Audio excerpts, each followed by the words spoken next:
Hey everyone. Last week's episode was a little bit on the heavier side, so this week I have chosen to go on a much lighter type of episode, fact or fiction. My name is Phil, and you're listening to The Lip. Hey everyone. It's The Lip once again, and apparently I have a special guest who's going to join me for a little while, Phoenix. Hey Phoenix. Tell everybody what's going on. Say hi to everybody. You gonna say hi to anybody? Yeah, you just want some head rubs. I got you. Ultimately, he's gonna help make this episode a little bit lighter, perhaps. Who knows? He might stick around for the time being. He's good like that. But the idea of this episode being fact or fiction, I say it almost every time. It's one of my favorite types of episodes. It really, really is. And because of that, I'm really glad that it's a good change of pace from last week. And for those of you who've not really listened to the show long enough to have heard a fact or fiction episode, it runs a little different than the other episodes. And I'm going to let you know exactly how it's going to go once the main event starts. Turns out that it's one of my favorite type of episodes to do. It really is. As far as everything goes in general, I can certainly say that this week I'm doing the show the week of. Next week, I'm not so sure. I'm going to actually do a few extra picks and go back to the picks that I did the week before because I didn't actually get to finish them as far as my football picks go. And so, as a result of that, I'm going to perhaps go a little bit longer with my picks because I'm going to finish up the ones that I had from week 3, tell you my predictions for week 4 and probably week 5 as well. Just to be on the safe side so that they're documented just in case I don't go ahead and do a show the week of next week. You want people to see you, Phoenix? Let me show you. He's here. Let me show it. Yeah, a little bit lower. Go ahead. Go ahead, Phoenix. You want to be on the camera or no? You just want to sit there. Nah, you just want to sit there. He doesn't want to get too involved. But that's okay. His team, the Panthers, they did pretty well. Right?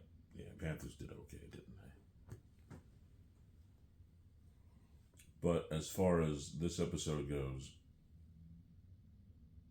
I hope you like it because I enjoy doing these.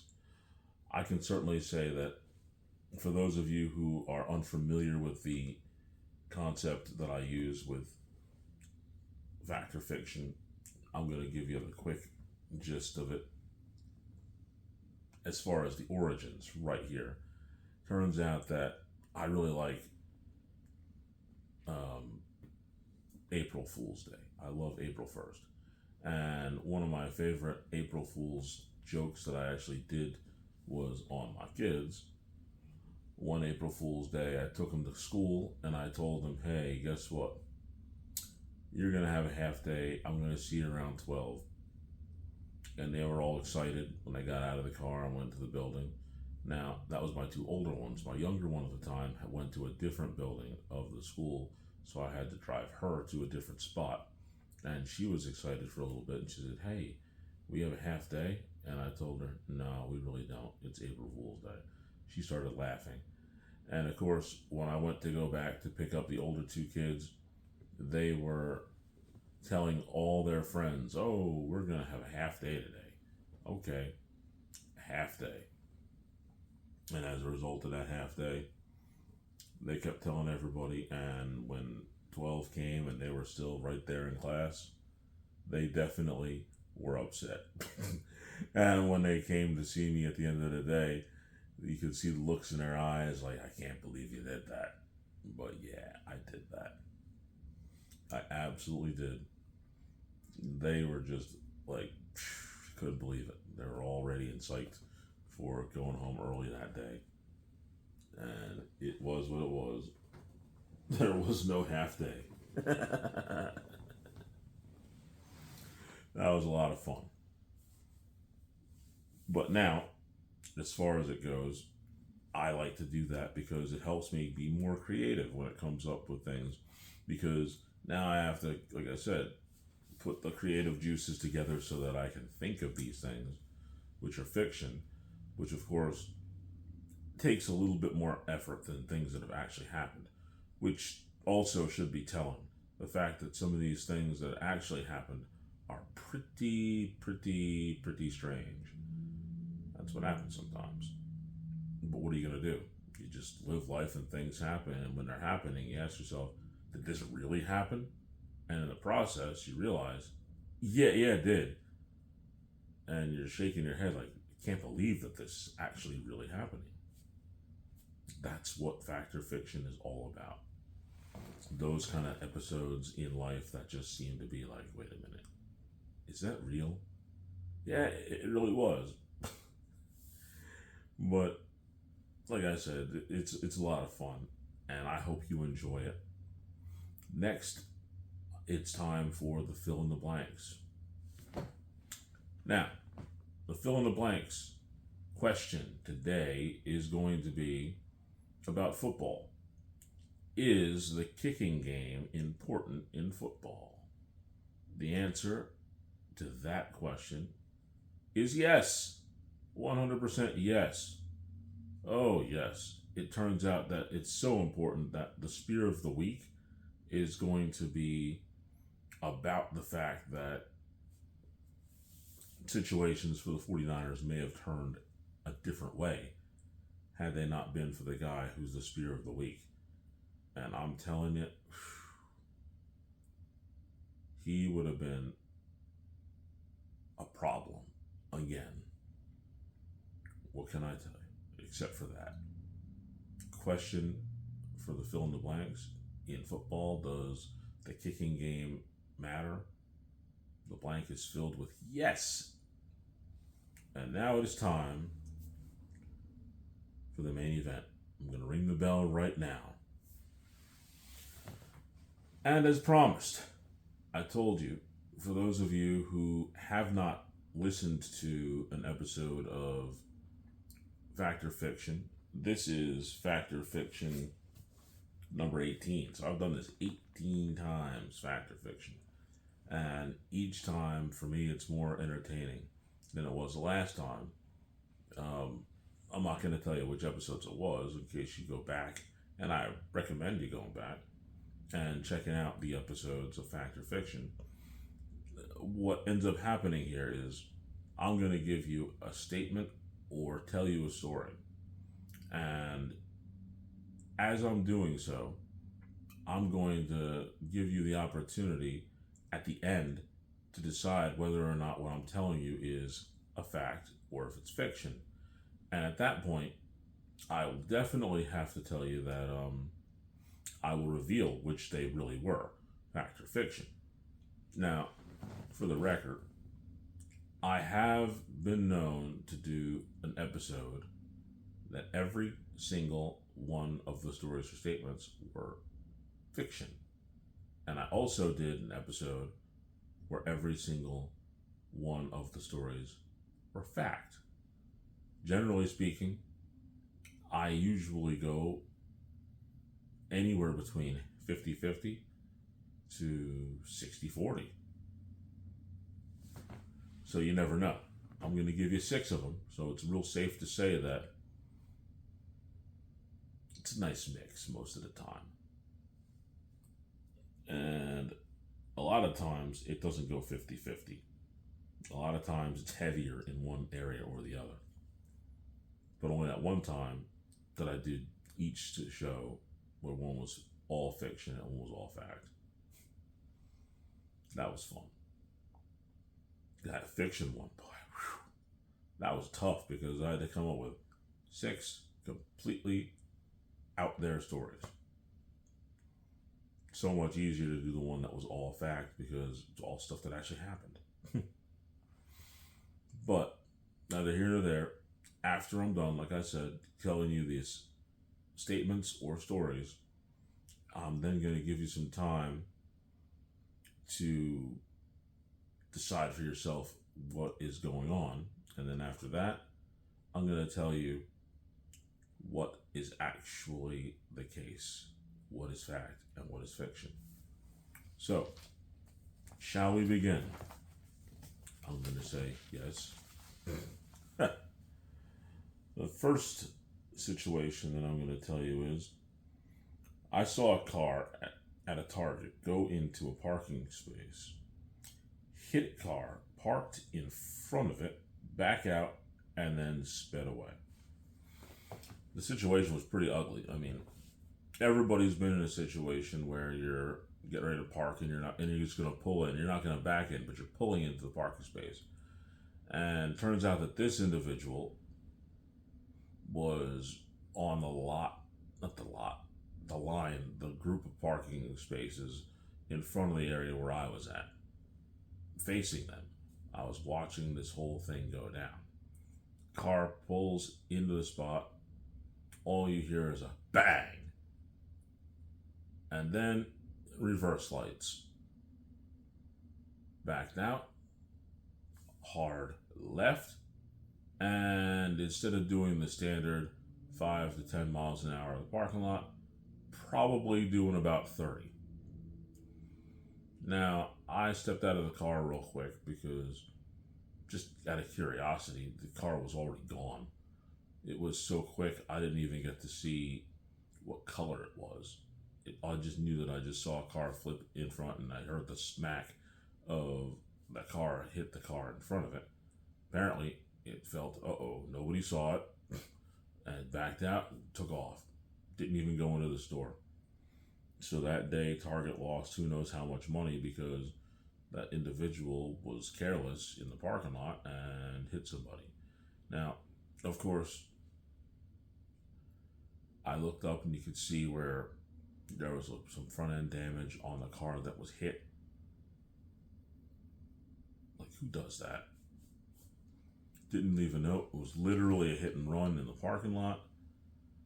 And off they went to enjoy the rest of their day. Now, the weirdest part about that was, like I said, I didn't see if there was, or how much damage, because there had to be some on the car that actually took off, but there had to be something because it was loud enough where you could definitely notice it. It wasn't like one of those little love taps you hear every once in a while and you're just going to go, oop, just bumped into it, and there's really nothing there. This was a nice solid impact. My question to you now is, did my eyes actually view that ridiculous impact and hear the things that were going on and see that car zoom away? Or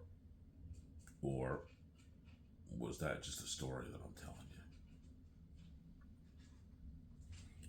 you? The next one.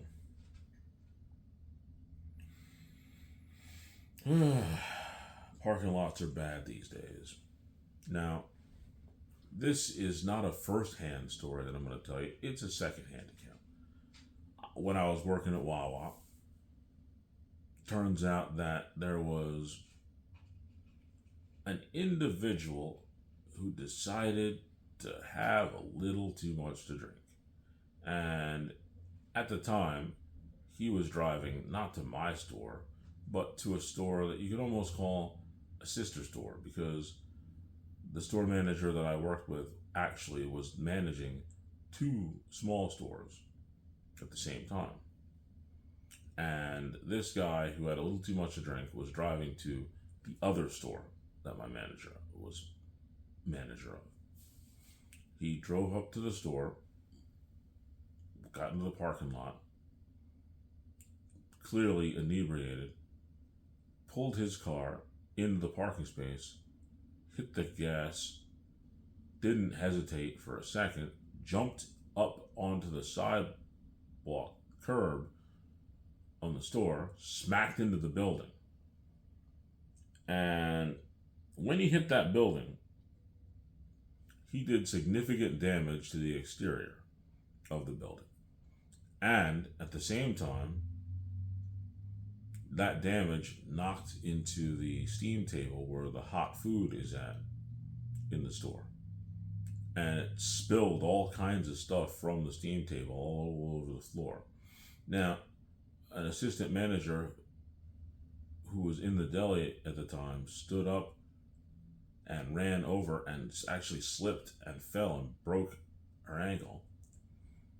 And then the other assistant manager who was in the store actually ended up running outside of the store, and when he was outside the store, he saw the guy. The guy laughed at him and drove away.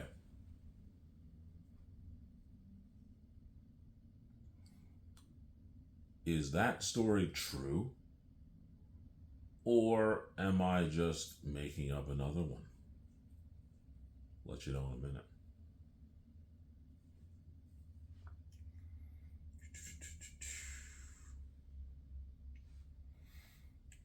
Here it is. In third grade, I was messing around with a guy who was in my class, and we were just joking around and talking and doing all kinds of stupid, crazy things. And in the process, we were just talking about some dumb stuff. Some stuff that was so dumb that I don't even remember what it was. Now, in the middle of the conversation, for no reason at all, this guy just picked up his pencil and poked me in the eye with his pencil. I literally no-sold it. In other words, I was like, I sold it a little bit. I put my hand over my eye and I was like, But the strangest part about it was I was just going along with it and just let it happen afterwards after I got poked in the eye. And I just sort of played it off. Everything's cool, no big deal. I never told the teacher and just moved about the day. Now, did I just let some kid poke me in the eye when I was in third grade? Or am I trying to poke fun at you to believe that that's exactly what happened?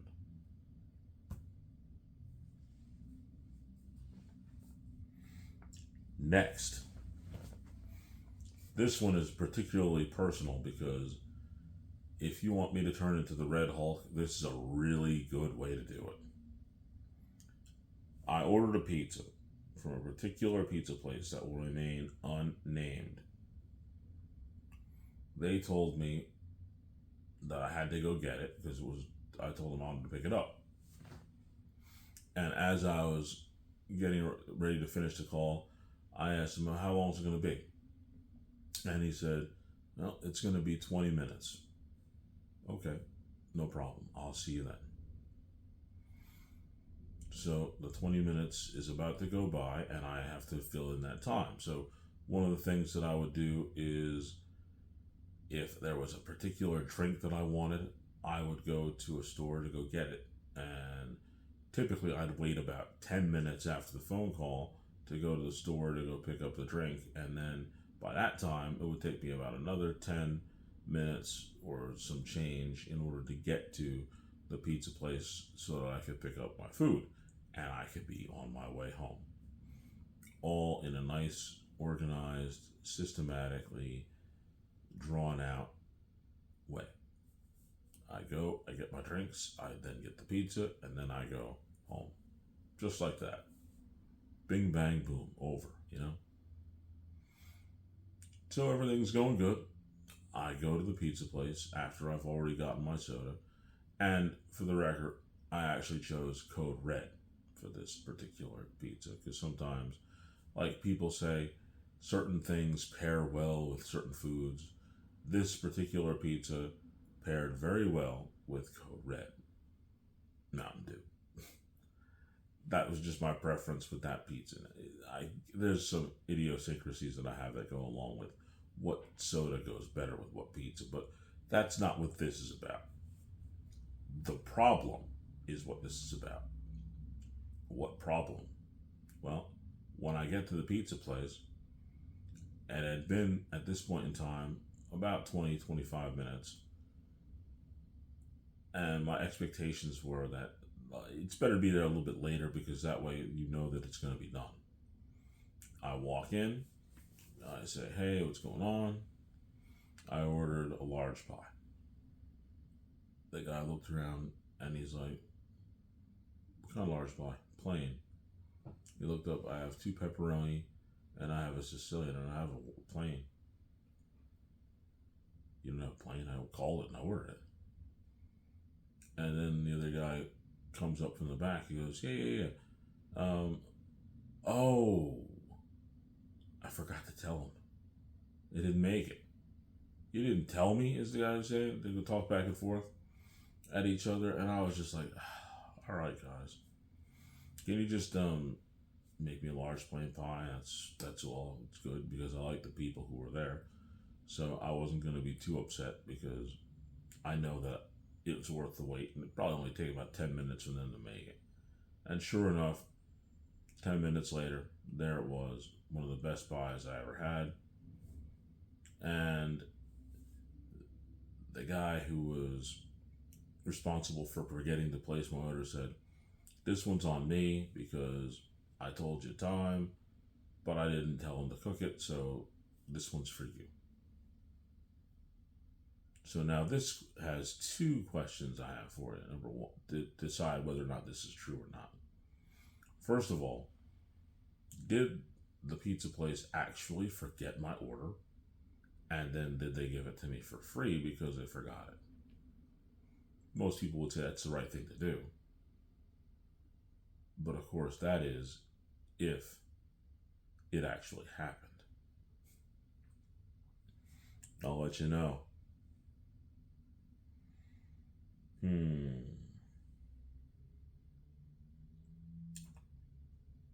This one is simply a statement. I had 3 teachers who had major finger injuries.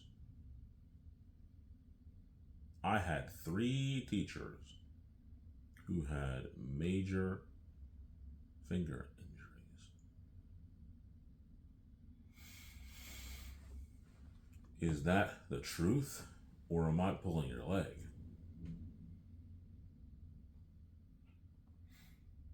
Finally, let's see.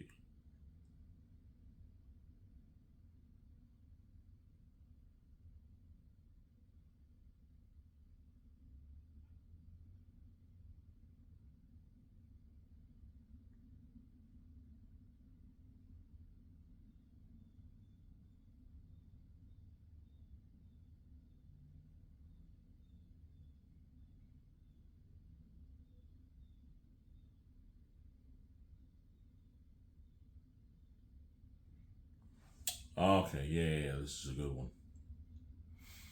Probably 3 or 4 weeks looking out my window. As you probably can tell, I stare at my window a lot. And I saw this blue SUV, probably over a period of, like I said, 2 or 3 weeks. And it would come up to the stop sign that's across the street, and it wouldn't ever hesitate, and it would just go right through. Wasn't even a yield sign. It would come up to it and just boom, right through every time. And I noticed this over 2 or 3 weeks. I saw this happen about 7 times. So it was a pretty regular occurrence. Whoever this is in this SUV would just roll up to the stop sign, wouldn't even consider it, and just roll right through it. No hesitation, no thought process whatsoever. Just the fact that it's ridiculous because, well, there is a school nearby, which, of course, a school that I am not overly fond of by any stretch of the imagination, but it's a school nonetheless. And boy, I will say this. This school There's a lot of people who walk back and forth, especially around the time that this guy or girl would be zooming through the stop sign. Apparently, I didn't have to do anything about it. Neither did any of the parents or the kids who were walking across the street. It turns out that the stop sign itself decided to take matters into its own hands, or should I say, into its own octagon.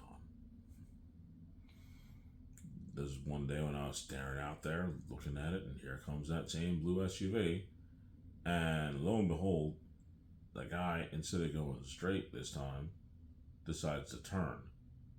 I don't know why. Just some weird random thought must have popped in his head or her head, and the person in the SUV turns, and what would you know? They hit the stop sign, and they hit it pretty good. Hit it good enough to actually take the stop sign down, and it actually cracked the windshield of the blue SUV. So the stop sign was so tired of this person just blowing right through it like it didn't exist, and now the stop sign said, "You're going to stop now." So, did the stop sign actually make this person stop when they should have? Or should I stop telling you these crazy stories because they just don't make any sense? I'm going to tell you in just a little bit, but first, I'm going to give you a little bit of time to ponder upon exactly what you think could have happened. And of course, you do have a pause button, so you can extend that time for as long as you want.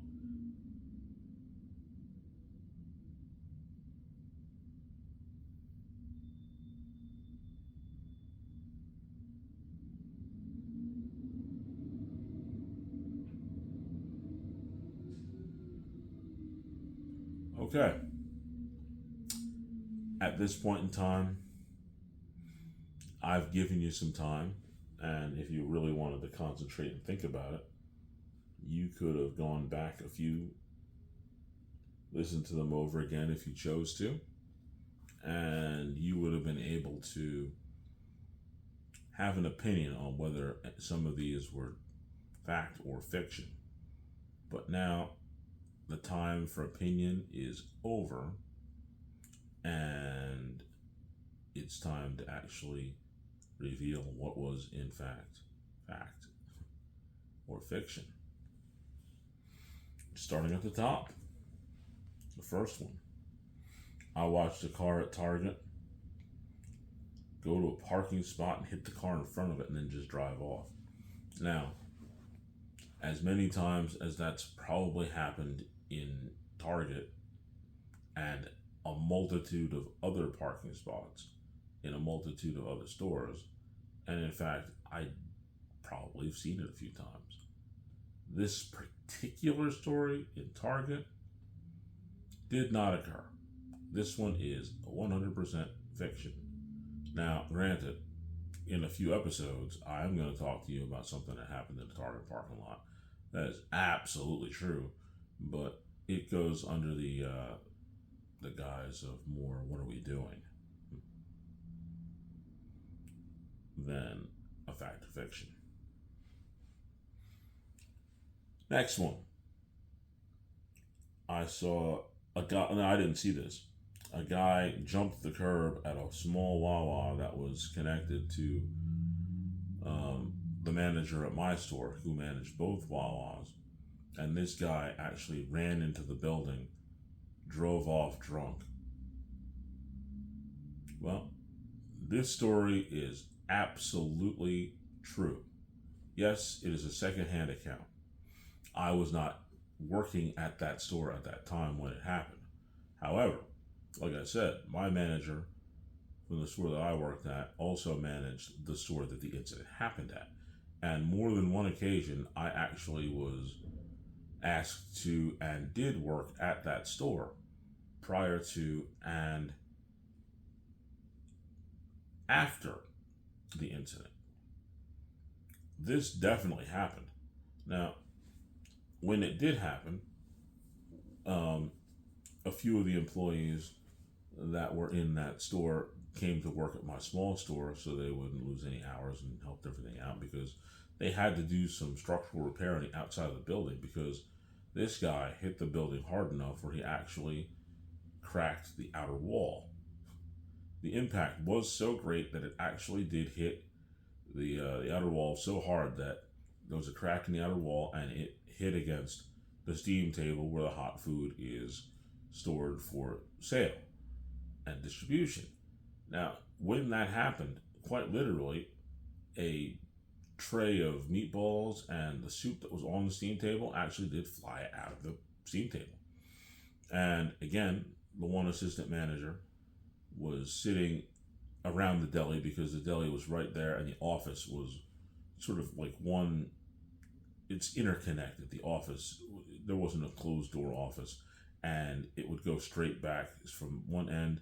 You'd be in the deli, and the next end, farther outside past the sinks, would be the office. And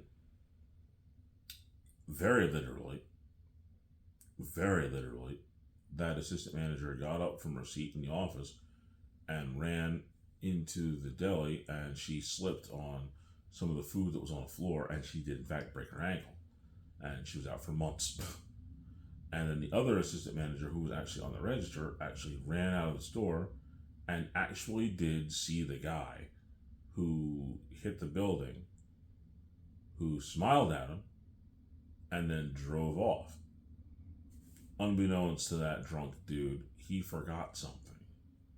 Now, this is when I was living in New Jersey, the great Garden State. And unlike here in Pennsylvania, where I'm at now, here in Philadelphia, the vehicles have one license plate here in Pennsylvania. For those of you who aren't aware of it, New Jersey has two license plates, one in the front and one in the back. When the guy hit the building, he left his front license plate on the ground. So it was a no-brainer for the Manchester PD to pick up the plate, run it, know where he was, and they dealt with him accordingly. Didn't take long. Now, like I said, the sad part was that my coworker, and she was actually a pretty nice lady, broke her ankle, and it was just terrible. And the guy ended up with some charges. I don't exactly remember what they were, but yeah, some drunk guy did in fact run into the Wawa and actually injure somebody. So I can't imagine the charges were light. But that was true, 100% fact. Another one. Next, I actually allowed a friend of mine to poke me in the eye with no consequences when I was in third grade. Didn't tell the teacher, didn't do anything in retaliation to the kid. Regrettably, that is a fact. I never retaliated, and yes, I did get poked in the eye with a pencil. And for all intents and purposes, I can tell you now, it honestly didn't hurt. It didn't hurt. It was enough for me to recognize that it had happened. I had no weird vision consequences, like my vision wasn't blurry. It was a stupid thing that he did, yeah, but as far as the repercussions, physically, there weren't any. I already wore glasses, I just took them off, and he decided, oh, let's poke you in the eye. Boom. Just a stupid kid thing to do. And I just glad that it worked out the way it did, because, man, it worked out such a way that when it happened, like I said, there were no physical repercussions for me, and I didn't take any action on him. And it turns out that I don't even remember which eye it was. That's how insignificant it ended up turning out in the long run. Now, of course, it could have been much different had he poked me any harder. Maybe he could have done some damage, but he didn't. And I just sort of let it slide. So that was absolutely true. I did, in fact, get poked in the eye with a pencil when I was in third grade, and I really didn't do anything about it. Next, I ordered a pizza, and the pizza maker forgot to make it and then gave me the pizza for free. Now, I've ordered so many pizzas in my life. I couldn't even begin to tell you how many. It's an astronomical number because there was times when I would order 2 pizzas, 3 a week, and that was not counting any time I was laid up being hurt. Sometimes I would order a few more pizzas than 2 a week. It was a guarantee that most likely that I was going to have pizza while I was working at Wawa. I had that situation where I had a lot of pizza because of the pizza place next to me. Pretty much guarantee I'm off 2 days a week. I'm getting pizza one of those 2 days. Excuse me. That's just the way it worked. So for me to have ordered that many pizzas for that length of time, up until now, it would be a no-brainer that just maybe, sometime somebody might have had a lapse and would have forgotten to place my order. And then when I showed up, they made it right and made the pizza and then gave it to me. That only makes sense. Only that never actually happened. I've never had a single pizza place forget to make my order. Not once. Not once. Now, granted, I have in fact had what I like to call pizza favors. And a pizza favor typically is when the owner of a pizza place or one of those chain pizza places will give me some type of concession as a result of an action that they did. They always made it right. I can't tell you how many times that I've gotten free pizza if they thought that the pizza was burnt. They would make it again, or they would give it to me for free. I can't tell you how many times that I've gotten slices when towards the end, it's like, hey, I got a few slices here. I tell them how much I wanted, and they just give me more. Happened a lot. I'm like, yeah, I just want like 3 slices.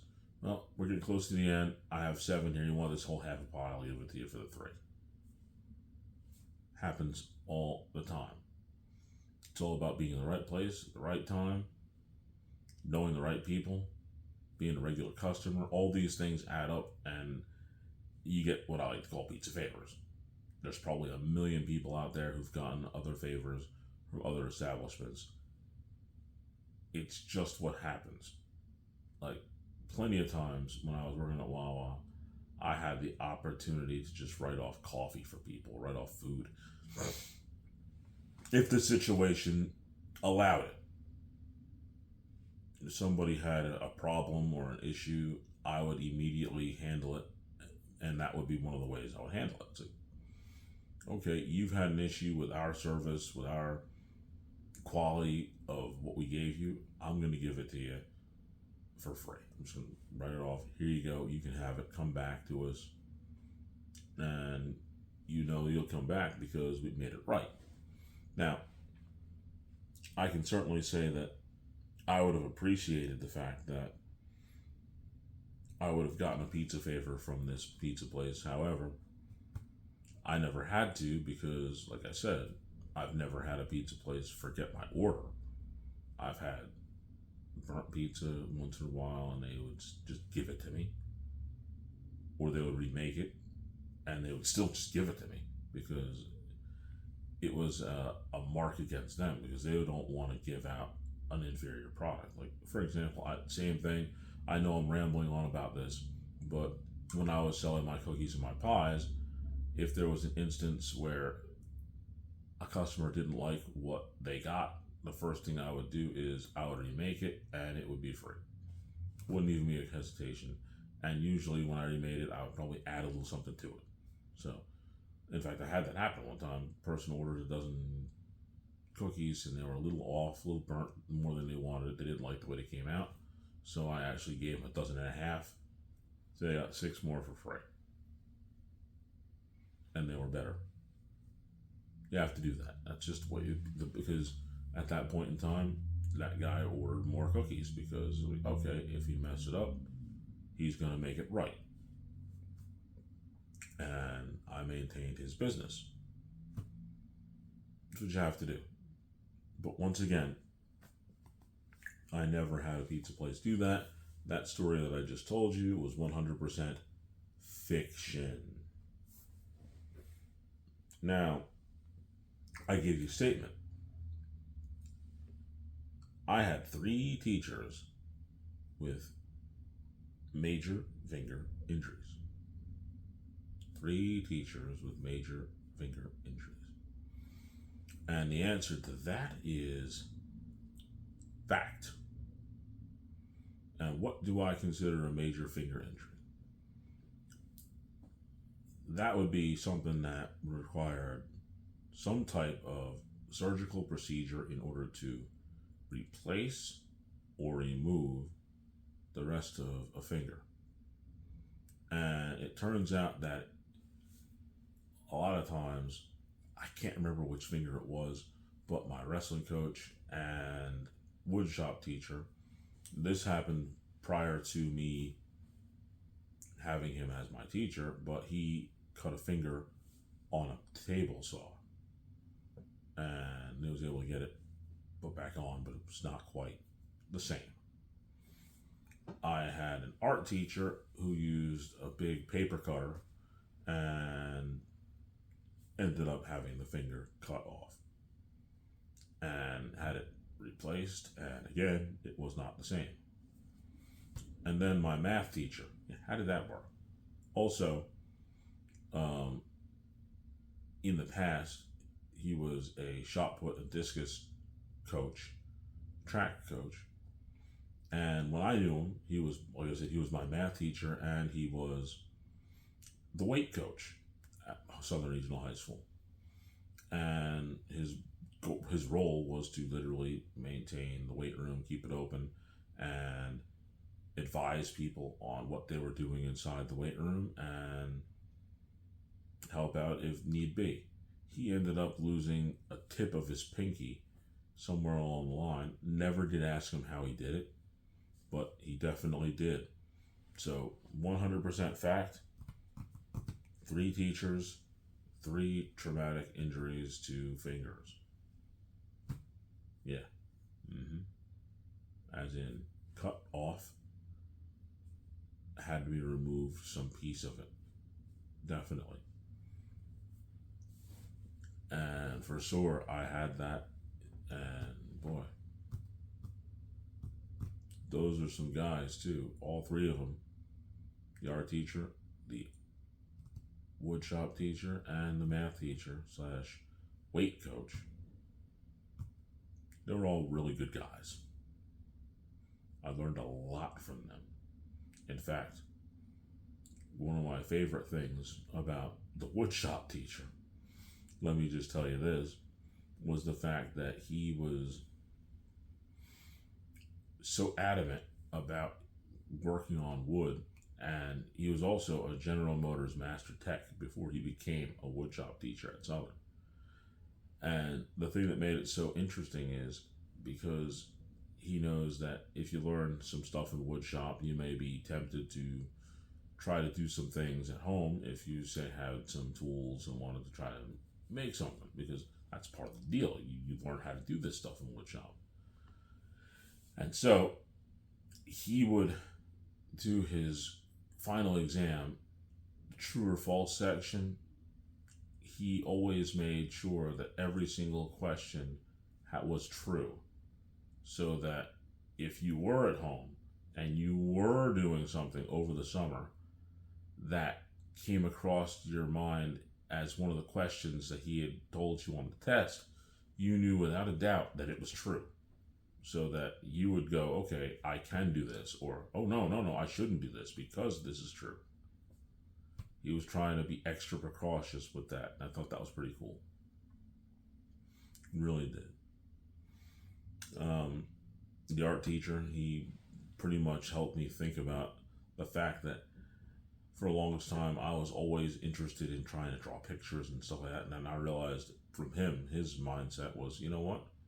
Abstract is more your thing. You can just create this stuff out of your mind, and it doesn't necessarily have to look like the norm. It can be something like any of the pictures that are behind me right now. They're not necessarily what you would consider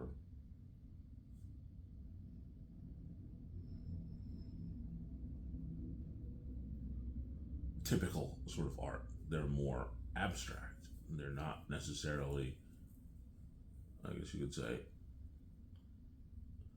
the norm. The idea behind them is just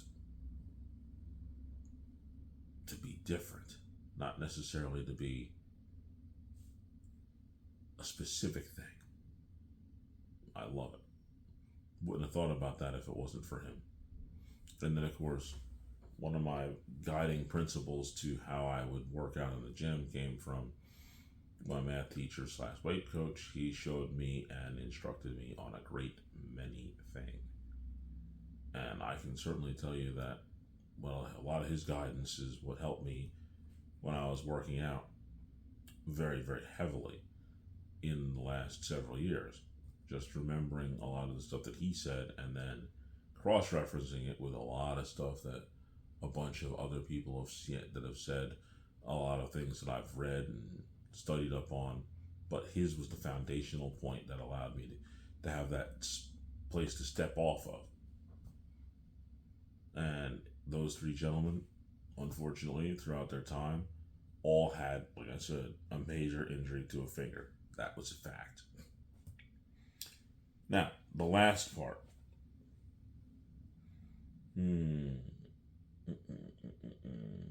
Staring out my window, I saw a guy blow through a stop sign multiple times over the course of 2 to 3 weeks.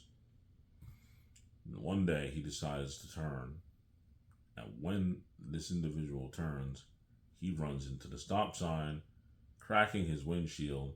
So essentially, the stop sign was tired of him running through the stop sign, and it was ready to make sure that he stopped. Because when he hit the stop sign, it cracked his windshield. Now, do I believe that sometimes people do things and they get retaliated upon? Yes, most certainly. Do I think that the stop sign would have been justified in stopping him? Oh, absolutely. Like I said, I live not too far away from a school, and there's kids all around here. And at the time, it would have made perfect sense for that guy to stop, because there's always kids running around back and forth during that time period. Lots of people walking their parents, going to and from the school. It would have been a mess. Now, as much of justice as that would be, it was never needed because, well, it didn't happen. Made it up. Granted, I've seen some interesting things out my window, but I didn't see that. I didn't see that. And that's just the way that it was. And that's the way that it will be. It didn't happen. But of course, based on the positions of the stop signs that are on the corner that I live, I could see it happening eventually. I could definitely see it happening eventually.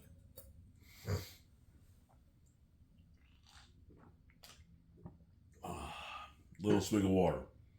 No Mountain Dew, no Dr. Pepper, not today. Just water.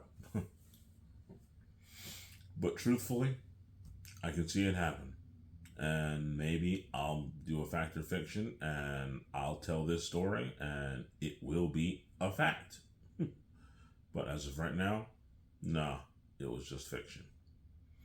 And on that note, I'm going to ring the bell and main event is over. Okay. Now, to go into my football picks. I know I said a few weeks ago that I was going to try to do an episode the week of in order to be current with the picks, and man, it's just situations, they change to the point where it's difficult to actually do that, and I want to stay ahead of it. And I want to make sure that the picks that I make are the picks that I wanted. And turns out that I did in fact find my tally from last season, which I'm really happy about. Because I wanted to make mention of that. And where is it at? Here it is. My picks for the season last year were, including the Super Bowl, which I did not win, ended up being, I was 58 and 44, so I was over 500. So I did pick a majority of my picks were winners.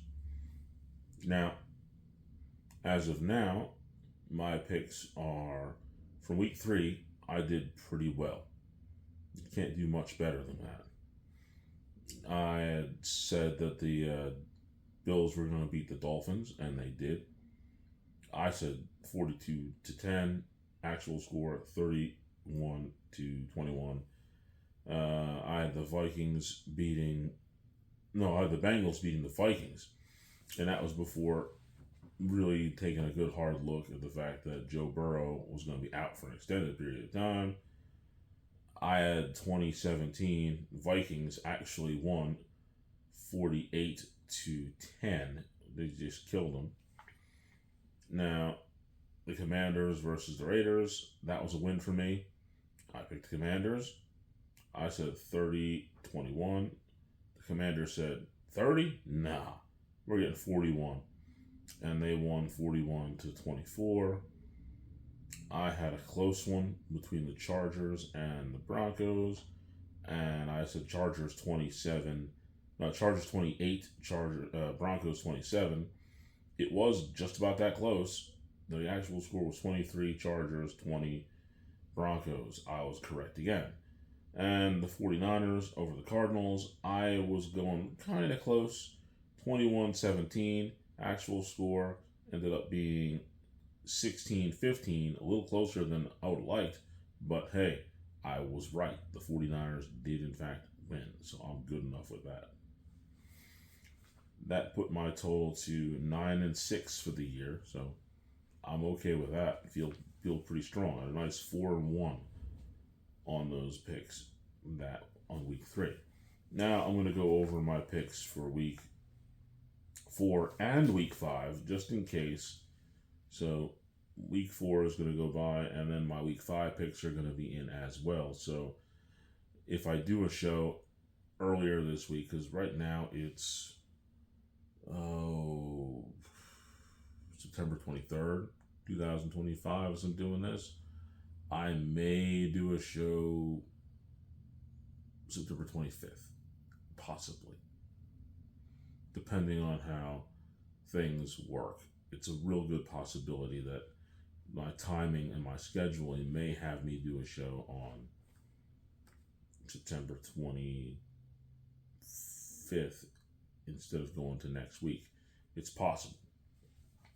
And so I'm going to go ahead and I'm going to put 2 weeks of schedules out there. And week 4 would be this week, and then week 5 would be next week. So I'll catch up on all of this potentially in 2 shows' time.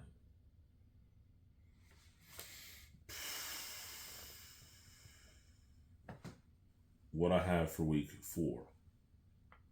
I have the Vikings beating the Steelers 24-17. I think the Texans are going to just barely beat the Titans 23-20. Now,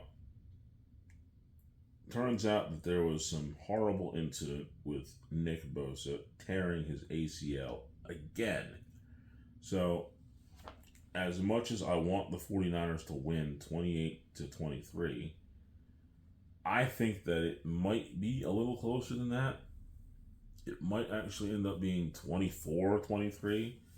Bosa is a huge, important part of that defense, and his season is over, and that may make me change the scores on some of these games because, man, I don't know, missing a big piece. But I still like them over the Jaguars, but maybe not 28-23, maybe more like 24-23. Ravens and Chiefs, rather. I think the Ravens are due for some good fortune, and yeah, the Chiefs won, but they beat the Giants. I think the Chiefs are not going to beat the Ravens. I think it's 35-21 Ravens. Packers and Cowboys, well, the Cowboys have proven that they're not really good. And the Packers are proving that they're actually pretty good. I think the score could easily be 38-28 Packers. That's my week 4 stuff. Week 5, again, no Bosa, 49ers over the Rams. I still see that happening. But my original thought was 27-20. And now I'm thinking maybe 28-24.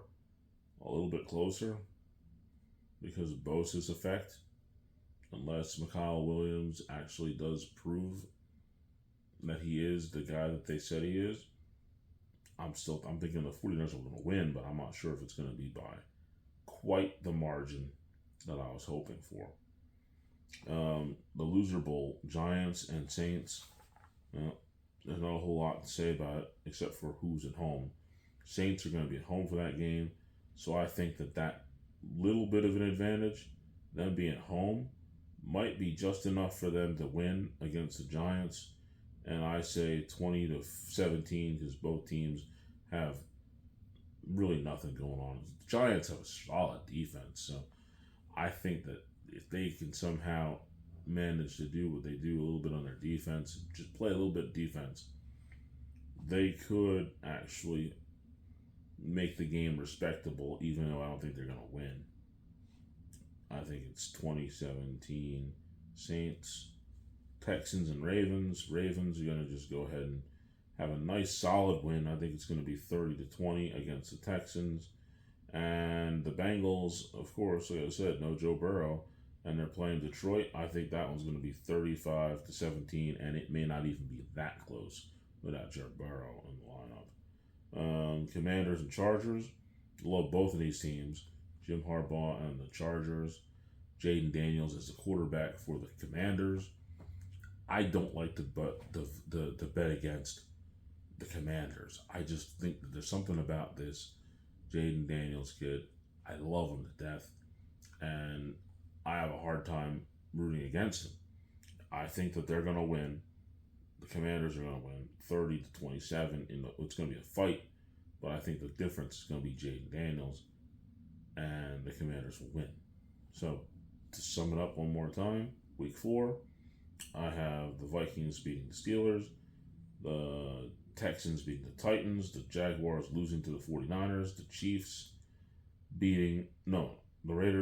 the Ravens beating the Chiefs, the Packers beating the Cowboys. Week 5, the 49ers again with a win. They're going to beat the Rams. Saints are going to win the loser bowl against the Giants. Ravens are going to beat the Texans. The Bengals, well, that's another team I liked with Joe Burrow in there, but he's out. So Lions beat the Bengals. So, yeah, Lions beat the Tigers, essentially. And the Commanders are going to beat the Chargers, I believe. That's my week 4 and 5. Hopefully, those 10 games, I can pull off a good, I'm hoping to get 4-1 and 3-2 at least out of those games. Pretty sure I'll get something like that. Pretty sure. But now it's time for the Spear of the Week. And now we're going all the way back to football. There's only one possible person who could be the Spear of the Week, and that is Jake Moody. I am proud to say former kicker for the 49ers, who missed a field goal, who missed several field goals throughout his short and unimpressive time in San Francisco. He was just the worst kicker. I remember everybody complaining about Mike Kofor years and years and years ago. I'm telling you now, Kofor was a joy compared to the plague that Jake Moody was. My goodness. Yeah, just because you have the leg to hit 60-yard field goals, that's nice. But can you just maybe hit a 27-yard field goal? Maybe? Could you do that? And the answer is no. Yeah, you can kick it that million miles away, but if you can't kick the field goal that's given to you, that is should be a sure shot, easy chip shot, and you miss it, what good are you? The fact that you hit 65 yards, who cares? Who cares? Because you're not going to be in position to hit 65 all day long, but that mid-range, that 40 to 35-yard field goal, you shouldn't miss those. You shouldn't. And he's missed so many of those where a lot of the games the 49ers lost last year were as a direct result of his pitiful kicking. The Super Bowl, when they lost to the Chiefs, a lot of that was his fault. Had he nailed a couple of those field goals, maybe it doesn't go to overtime. And they win. Good riddance. And you are absolutely, Jake Moody, the Spear of the Week. Now, we're going to put the show towards its sunset. I'm going to give you ways that you can get a hold of me, of course. Instagram, Phil Henderson 5102. Join us on the Facebook group. Join us. There's always room for one more. And of course, I need you to subscribe to @PhilTheLip here on the channel, so then you can join me and get all the contents of the show and other stuff that I post. That's a good way to do it. Now, as far as the words of wisdom for today, they're very simple and they're very heartfelt, and they go straight to Coach Kyle Shanahan. If the kicker can't kick, cut him. And fortunately, you did it. Once again, the words of wisdom would be to Coach Shanahan, if the kicker can't kick, cut him. And again, like I said, thankfully, they did that, because the 49ers' week victory against the Cardinals was 16-15, and the difference in the game was a field goal at the end of the game. Those are the kicks that Jake Moody would miss and caused the team the game. Instead, the kick was good, the 49ers win, and they're on top of the division with three teams that are 2-1 while they're 3-0. It's a very interesting scenario. And the best part about it is, two of those teams they beat were the NFC West. 2 division wins. And the beautiful part about that is one of them was on the road, and that's the biggest one, beating Seattle in Seattle. And of course, they're going to have the Rams in LA in Thursday Night Football. Week 5. So just a couple weeks. And if they can somehow be up on the division by beating all 3 of the teams in the first meeting, 2 of those meetings away, with the weakest schedule in the NFL, I think there's a real good shot that they're going to win the division and have a real nice record to show for it. But of course, only time will tell. But it is looking good. And on that note, my name is Phil, and you've just listened to The Lip.